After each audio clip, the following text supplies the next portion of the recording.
ನಮಸ್ತೆ ಸ್ನೇಹಿತರೆ, welcome back to my channel. ಸ್ನೇಹಿತರೆ, ನಾನು ಈ ಒಂದು ಸ್ವಲ್ಪ ದಿವಸದ ಹಿಂದೆ ಚಂಡಿ ಹವನದ್ದು 4-5 ವಿಡಿಯೋ ಹಾಕಿದ್ದೆ. ಅದರಲ್ಲಿ ಇದು ಲಾಸ್ಟ್ ಒಂದು ಪಾರ್ಟ್ ಇದೆ. ಇದು ಚಂಡಿ ಹವನದ ಹಿಂದಿನ ದಿನ ರಾತ್ರಿ ಅಷ್ಟಾವಧಾನ ಸೇವೆ ಅಂತ ಮಾಡ್ತಾರೆ. ಅಷ್ಟಾವಧಾನ ಸೇವೆಯಲ್ಲಿ ತುಂಬಾ ಒಂದೊಂದು ಸಂಪ್ರದಾಯ ಇದೆ. ಅದರಲ್ಲಿ ಸ್ವಲ್ಪ ಸ್ವಲ್ಪ ಹಾಕಿದ್ದೀನಿ ನೋಡಿ. ಇಲ್ಲಿ ಅಗ್ನಿಯನ್ನು ಹೇಗೆ ಸೃಷ್ಟಿ ಮಾಡೋದು ಅಂತ ತೋರಿಸ್ತಾ ಇದ್ದಾರೆ. ಅಗ್ನಿಯನ್ನು ಸೃಷ್ಟಿ ಮಾಡಿ ಅದನ್ನೇ ಆ ಹೋಮಕ್ಕೆ ಚಂಡಿ ಹವನ ಏನು ಮಾಡ್ತಾರಲ್ವ, ಹೋಮ ಕುಂಡ ಇದೆ, 3 ಹೋಮದ ಕುಂಡ ಇದೆ. ಅದರಲ್ಲಿ ಒಂದು ಮೇನ್ ಈ ಅಷ್ಟಾವಧಾನ ಸೇವೆದು ಹೋಮದ ಕುಂಡದ್ದೇ ಒಂದಿದು. ಅದರಲ್ಲಿ ಈ ಥರ ಒಂದು ಅಗ್ನಿಯನ್ನು ಸೃಷ್ಟಿ ಮಾಡೋದು ಹೇಗೆ, ಕಾಡ್ಗಿಚ್ಚು ಅಂತ ನಾವು ಕಾಡಿನಲ್ಲಿ ಬೆಂಕಿ ಒಳೋದು ಗೊತ್ತಿದೆ ನಮಗೆ. ಕಾಡಿನಲ್ಲಿ ಒಂದಕ್ಕೊಂದು ಮರಗಳು ತೇಯ್ದು ಬೆಂಕಿ ಹೇಗೆ ಎದ್ದು ಕಾಡ್ಗಿಚ್ಚು ಬೀಳುತ್ತೋ ಹಾಗೆ ಅದನ್ನೇ ಒಂದು ನೋಡಿ, ಮರದಿಂದ ಮರಕ್ಕೆ ತೆಗೆದಾಗ ಬೆಂಕಿ ಉತ್ಪನ್ನ ಆಗುತ್ತಲ್ವ, ಅದೇ ಥರ ಇಲ್ಲೂ ಸಹ ಒಂದು ಮರದ ಈ ಒಂದು ಕಡಗಲಿರುತ್ತೆ. ಕಡಗಲಂದ್ರೆ ಮಜ್ಜಿಗೆಯನ್ನು ಕಡಿತಾರೆ ನೋಡಿ, ಆ ಥರ ಕಡಗಲು ಒಂದು ಹಗ್ಗ, ಎರಡೂ ಕಡೆಯೂ ಹಗ್ಗ ಹಾಕ್ಕೊಂಡು ನಮ್ಮ ಅತ್ತೆ ಮಾವೇನು ಹವನಕ್ಕೆ ಕೂತ್ಕೊಂಡವರು ಅವರೇ ಇದನ್ನು ಈ ಥರ ಎಳೆದು ಆ ಕಡೆ ಈ ಕಡೆ ಜೋರಾಗಿ ಕಡಗಲಿಂದ ಎಳೆದು ಬೆಂಕಿಯನ್ನು ಅಂದರೆ ಅಗ್ನಿಯನ್ನು ಸೃಷ್ಟಿ ಮಾಡಬೇಕು. ಅಲ್ಲಿ ಮಧ್ಯದಲ್ಲಿ ಭಟ್ರು ಹಿಡ್ಕೊಂಡಿದ್ದಾರೆ. ಆ ಥರ ಅಗ್ನಿಯನ್ನು ಸೃಷ್ಟಿ ಮಾಡಿ ಅದನ್ನೇ ಹೋಮದ ಕುಂಡಕ್ಕೆ, ಅಂದರೆ ಈ ಏನು ಖಾಲಿ ಹೋಮದ ಕುಂಡ ಇದೆಯಲ್ಲ ಅಲ್ಲಿ ಅಗ್ನಿಯನ್ನು ಪೂಜೆ ಮಾಡಿ, ಅದಕ್ಕೆ ಬಹಳಷ್ಟು ವಿಧಿವಿಧಾನಗಳಿವೆ. ಅವುಗಳನ್ನೆಲ್ಲ ಮಾಡಿ ಈ ಥರ ಅದನ್ನು ಪೂಜೆಗೆ ಅಗ್ನಿಯನ್ನು ಇದು ಮಾಡ್ತಾರೆ, ಉಪಯೋಗಿಸ್ತಾರೆ. ಎಷ್ಟು ಚೆನ್ನಾಗಿ ಅಗ್ನಿ ಉತ್ಪನ್ನ ಆಗಿದೆ ಗೊತ್ತಾ. ಮರದಿಂದ ಮರಕ್ಕೆ ಹೇಗೆ ಮರ ತೆಗೆದಾಗೆಲ್ಲ ಅಗ್ನಿ ಉತ್ಪತ್ತಿ ಆಗುತ್ತೆ. ಆಮೇಲೆ ನಮ್ಮ ಚಿಕ್ಕಮ್ಮ ಅಂತ ಬರುತ್ತೆ, ಭಜನೆ ಹಾಡಿದ್ದಾರೆ, ತುಂಬ ಚೆನ್ನಾಗಿ ಅದನ್ನೇ ಮಾಡೋದು. ಅಂದರೆ ಬೇರೆ ಯಾವುದೇ ರೀತಿಯಲ್ಲಿ ಬೆಂಕಿಯನ್ನು ಇಲ್ಲಿ ಸೃಷ್ಟಿ ಮಾಡೋದಿಲ್ಲ, ಅಲ್ಲಿ ಈ ಥರ ಕಡಗಲಲ್ಲಿ ಕಡದನ್ನೇ ಸೃಷ್ಟಿ ಮಾಡೋದು. ಇಲ್ಲಿ ನೋಡಿ ನಮ್ಮ ಚಿಕ್ಕಮ್ಮ ಒಬ್ಬರು ಹಾಡಿದ್ದಾರೆ ಭಜನೆಯನ್ನು, ಅದನ್ನು ಸ್ವಲ್ಪ ಹಾಕಿದ್ದೀನಿ. ತುಂಬ ಚೆನ್ನಾಗಿ ಎಲ್ಲ ಒಂದೊಂದು ಕಾರ್ಯಕ್ರಮಕ್ಕೂ ಒಂದೊಂದು ಭಜನೆ ಇರುತ್ತೆ, ಹಾಡಿರುತ್ತೆ. ಜೋರಾಗಿ ಈ ಥರ ಬೆಂಕಿ ಅಗ್ನಿ ಉತ್ಪತ್ತಿ ಆಗೋದು, ತುಂಬ ಜೋರಾಗಿ ಆಮೇಲೆ ಈ ಥರ ಹಬ್ಬದಲ್ಲಿ ಇರುವಾಗ ಅದು ಅಗ್ನಿ ಸೃಷ್ಟಿ ಆಗುತ್ತೆ. ಚೆನ್ನಾಗಿ ಬಹಳ ನೋಡೋಕ್ಕೆ ಖುಷಿ ಆಗುತ್ತೆ. ಆ ಅಗ್ನಿನೇ ಕಾಯಿಸಿ ಎಲ್ಲ ಅದಕ್ಕೆ ಇನ್ನೂ ಜಾಸ್ತಿ ಏನೇನೋ ಸೇರಿಸಿ ಆಮೇಲೆ ಅಗ್ನಿಕುಂಡಕ್ಕೆ ಹಾಕ್ತಾರೆ. ಇದು ಚಂಡಿ ಹವನದ ಒಂದು ಇದು ರೂಪ, ಅಂದರೆ ಅಗ್ನಿಯ ಸೃಷ್ಟಿ ಮಾಡೋದು, ಅಗ್ನಿ ಒಂದು ಹೋಮಕುಂಡದ ಒಂದು ಇದು ನೋಡಿ ಹೇಗೆ ಹೊಗೆ ಹೋಗ್ತಾ ಇದೆ. ಬಹಳ ಚೆನ್ನಾಗಿ ಈಗ ಅಗ್ನಿ ಸೃಷ್ಟಿ ಆಗ್ತಾ ಇದೆ. ಹೀಗೆ ಸ್ವಲ್ಪ ಸ್ವಲ್ಪ ತೆಗೆದ ಹಾಗೆ ಅಗ್ನಿ ಜಾಸ್ತಿ ಬರುತ್ತೆ. ನೀವು ಪೂರ ವಿಡಿಯೋ ನೋಡಿ, ಯಾರು ಸ್ಕಿಪ್ ಮಾಡಿಬಿಡಿ. ಆಮೇಲೆ ಚೆನ್ನಾಗಿ ಮಂತ್ರ ಇದು ಎಲ್ಲ ಬಹಳ ಚೆನ್ನಾಗಿತ್ತು. ಬಹಳಷ್ಟು ಪಂಡಿತರು ಅಂದರೆ ಬ್ರಾಹ್ಮಣರು, ಪುರೋಹಿತರು ಬಂದು ಎಲ್ಲ ಇದನ್ನು ನೆರವೇರಿಸ್ಕೊಟ್ಟಿದ್ರು. ತುಂಬ ಚೆನ್ನಾಗಿತ್ತು.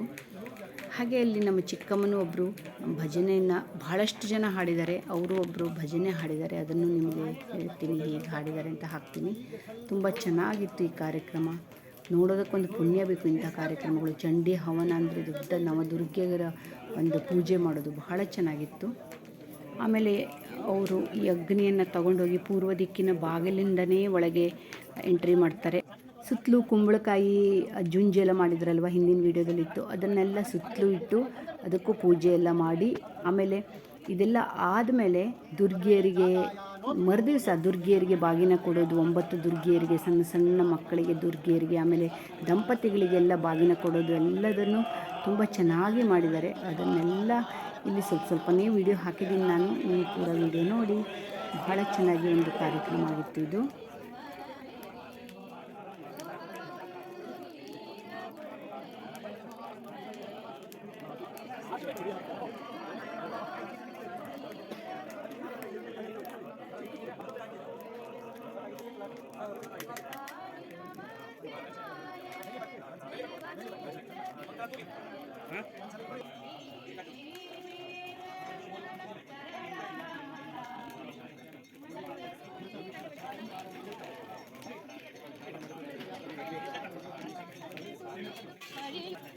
ಗೌರಿ ವರಸುತ ನಮೋ ನಮೋ ಜಯ ಪಾಹಿ ಲಂಬೋದರ ನಮೋ ನಮೋ ಸಿದ್ಧಿ ಬುದ್ಧಿ ರಮಣ ವಿದ್ವಜನ ಶರಣ ಗಣುಂಡ ಅಖಂಡ ಭಜನ ಸಿದ್ಧಿ ಬುದ್ಧಿ ರಮಣ ವಿದ್ವಜನ ಶರಣ ಗಣೇಶ ವಕ್ರತುಂಡ ಅಖಂಡ ಭಜನ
ಬರ್ರವು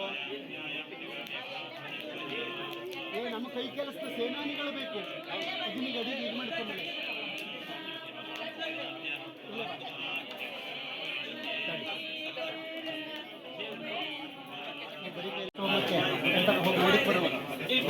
ಬಾವ್ಯ ಮಲ್ಲಿಕಾರ್ಜುನಮ್ಮ 2 ಕೈ ಹಿಡಿದು ತಗೊಂಡು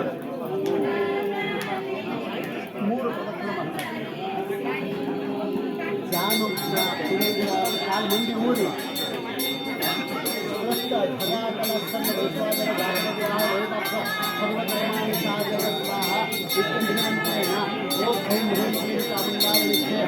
ಸಮ್ಮುಖಂ ಮಣ್ಣಿನ ಸತ್ವ ದೇವಸತ್ವಾಸ್ಥಾಪನಂ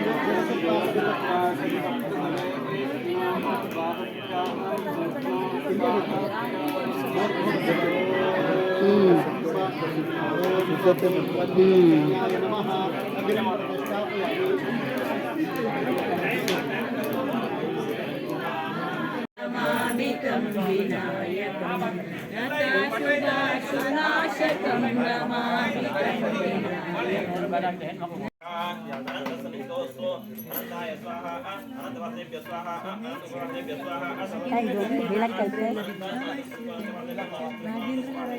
महेश्वराय नित्याय शुद्धाय दिव्याय नमः शिवाय मन्दाकिनी सत्यचन्दन चर्चिताय नन्दीश्वर प्रमथनाथ महेश्वराय मन्दार मुख्य पुष्प सुपूजिताय तस्मै मकाराय नमः शिवाय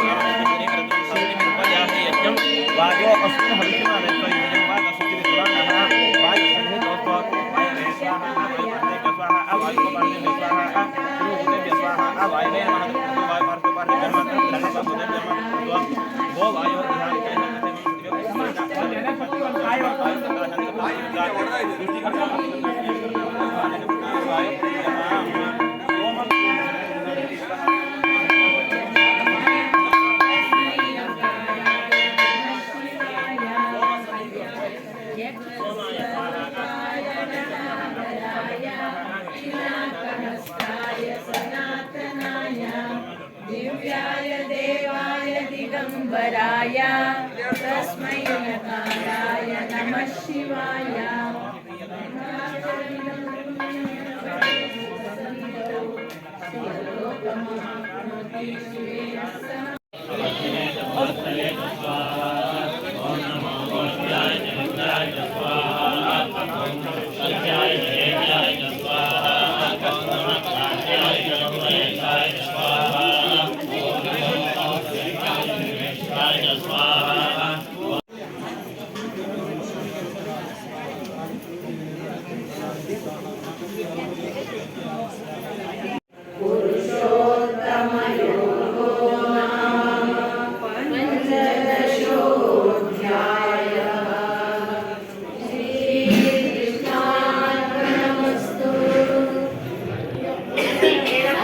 ಪುಟಾಣಿ ದುರ್ಗಿಯರು ಅಂದರೆ ನವಕನ್ಯೆಗಳು ಅಂದರೆ ಕುಮಾರಿಯರಿಗೆ ಬಾಗಿನ ಕೊಡೋದು ತುಂಬ ಕ್ಯೂಟಾಗಿ ಎಷ್ಟು ಚೆನ್ನಾಗಿ ಎಲ್ಲರೂ ಕೂತ್ಕೊಂಡಿದ್ರು ಗೊತ್ತಾ. ಚೆನ್ನಾಗಿ ಎಲ್ಲರೂ ಬಾಗಿನವನ್ನು ತಗೊಂಡ್ರು, ಅವರಿಗೆಲ್ಲ ಕೊಟ್ಟಾಯಿತು. ಕಾಲಿಗೆ ನಮಸ್ಕಾರ ಮಾಡಿ ಅವರಿಗೆ ಸಣ್ಣ ಸಣ್ಣ ಒಂದು ದೇವಿ ಥರನೇ ಅವರು ಎಲ್ರಿಗೂ ಈ ಥರ ಬಾಗಿನ ಎಲ್ಲ ಕೊಟ್ಟು, ಆಮೇಲೆ ದಂಪತಿಗಳಿಗೂ ಸಹ ಬಾಗಿನವನ್ನೆಲ್ಲ ಕೊಟ್ಟಿದ್ದಾರೆ.